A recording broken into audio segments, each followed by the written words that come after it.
こんにちは、誠です。2025年は久々のアメリカ旅です。今回はロサンゼルスともう一都市に行きます。もう一都市は今は内緒です。ロサンゼルスは初めてなので楽しみです。入国審査を通過して荷物をピックアップしました。これからリフトでホテルへ向かいます。リフトは Uber と同じ配車サービスです。ロサンゼルスではよく使われているようです。タクシー、Uber、リフトの乗り場へはバスで移動します。空港を出てすぐは乗れないんですよね。ここがラグジットというバス乗り場です。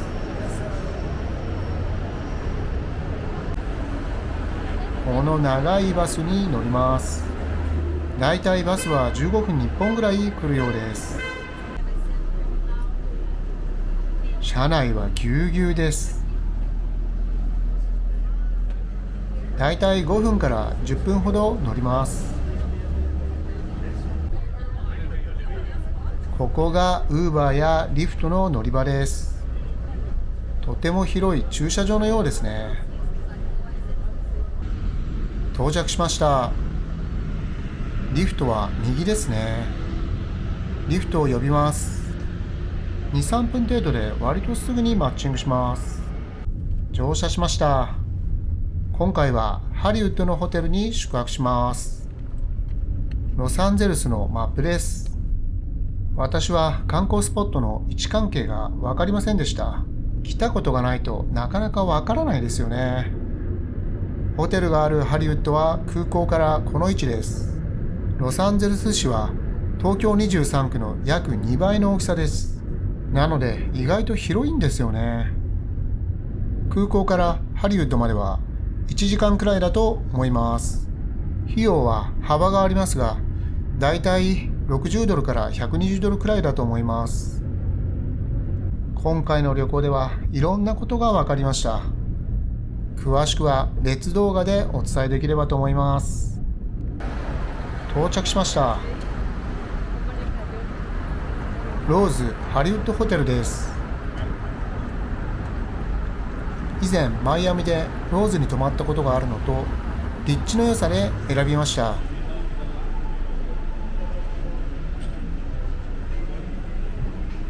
ホテルのエントランスは広いです。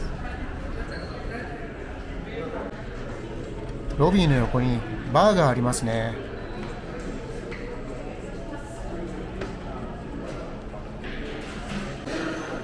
フロントデスクのすぐ横にエレベーターがあります。今回の部屋は13階です。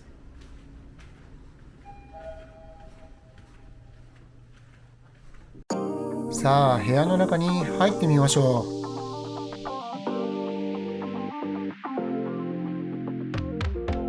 十分広くて清潔感のある部屋です。この部屋は一番下のグレードだと思います。今日中は部屋にいないのでこのグレードにしました。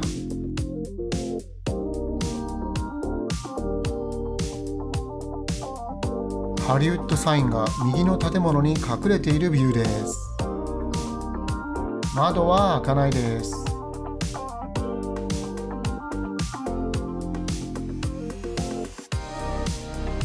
ビジネス利用もできる都会のホテルという感じです。この部屋に置いてある水は有料ということでした。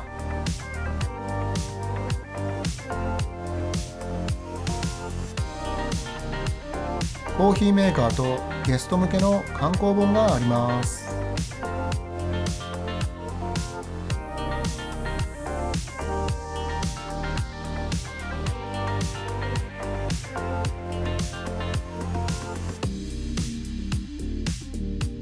クローゼットです。アイロンもあります。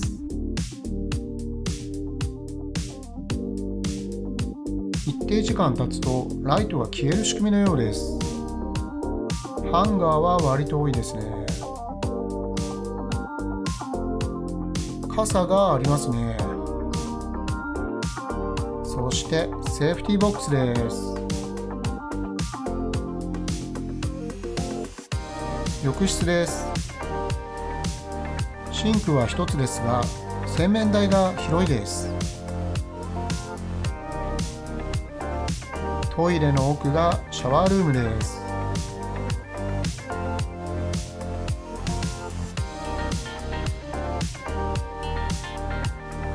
アメニティはジュリアン・ファレルと書いてあります。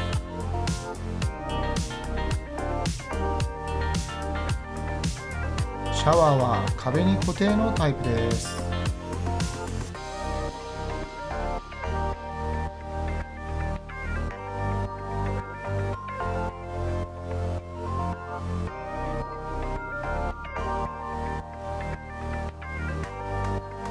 女性のメイク落としがあります。他のホテルでは見かけないですね。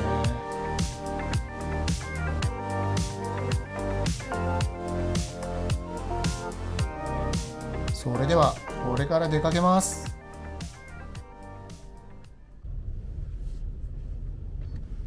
リフトで移動します。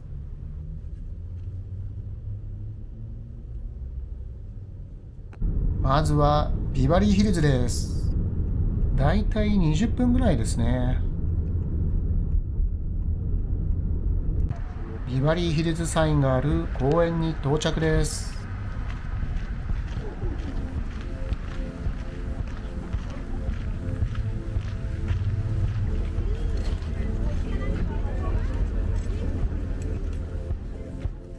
サインの前は多くの人が記念写真を撮ってます。ここからロデオドライブまで歩きます。ロデオドライブは高級ブランド店が立ち並ぶショッピングストリートです。まあ何かを買うわけではないんですけどね。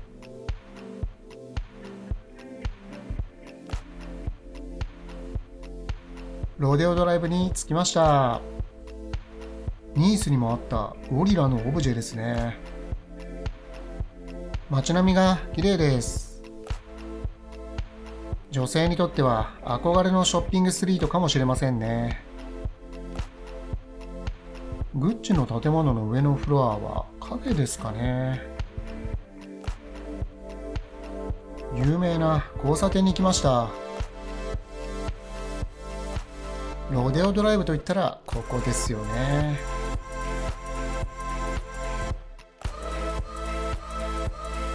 通りの向こうの方まで歩いてみます。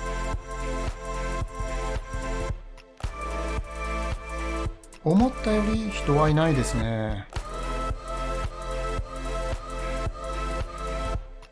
通りを抜けた反対はおしゃれな階段です。そして映画プリティウーマンといえばこのフォーシーズンズホテルです。それでは次にサンタモニカへ移動します。サンタモニカピアに到着しました。ちょうど夕暮れ時です。ピアの先端まで行ってみます。海に向かって歩くこの景色がとても綺麗です。もうすぐ日が沈みます。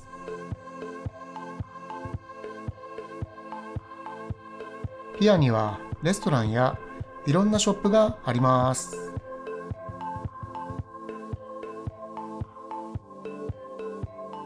ババガンプシーフードのレストランです。交番のような警察署もあるんですね。あの看板にはルート66の終点と書かれています。フォトスポットですね。砂浜の長さがとても長いビーチです。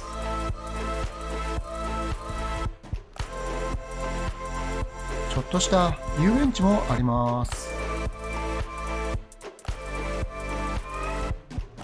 先の方へ行ってみます。ここがピアの先端です。波が高いです。なんだかちょっと怖いですね。とても綺麗な景色です。地元のミュージシャンの歌が良い雰囲気です。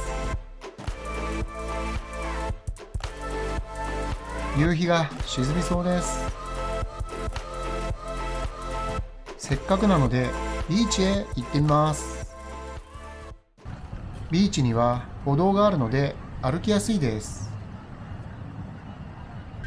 なんだか歩いてるだけでも楽しいですね。いやー、最高に綺麗な夕日です。見れてよかった。さあ、今夜はここで夕食にします。先ほど通ったババガンプシュリンプです。映画フォレストガンプがテーマのレストランです。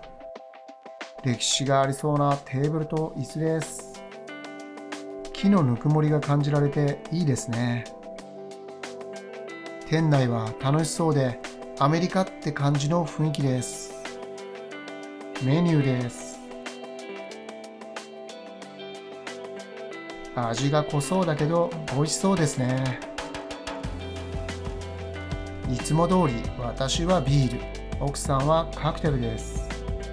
よく見るとテーブルに店のロゴが描かれてます。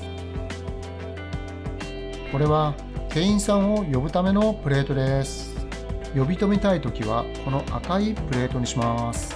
止まれフォレスト止まれという感じですね。カニとエビのロールサンドです。そしてクラムチャウダーです。クラムの味と塩味が効いていて美味しいです。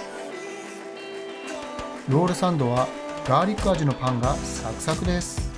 カニ、エビの塩味も効いていてとても美味しいです。全体的に濃い味付けですがとても美味しいです。店内の展示もフォレストガンプっぽいんですかね。これは店のロゴですね。食べ終わったのでこれから帰ります。8月ですが夜は急に寒くなるので注意です。正直長袖を持ってくればよかったと思いました。ピアのふもとに戻ってきました。まだたくさんの人がいますね。それではリフトでハリウッドへ帰ります。ハリウッドへ戻ってきました。ここはホテルの隣のショッピングセンターオベーションハリウッドです。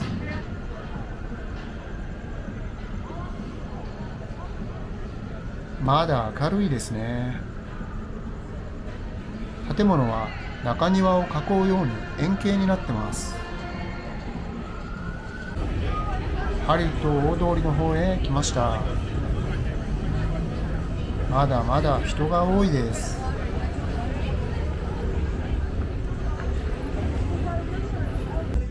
ウォークオブフェイムです。ドジャースもあるんですね。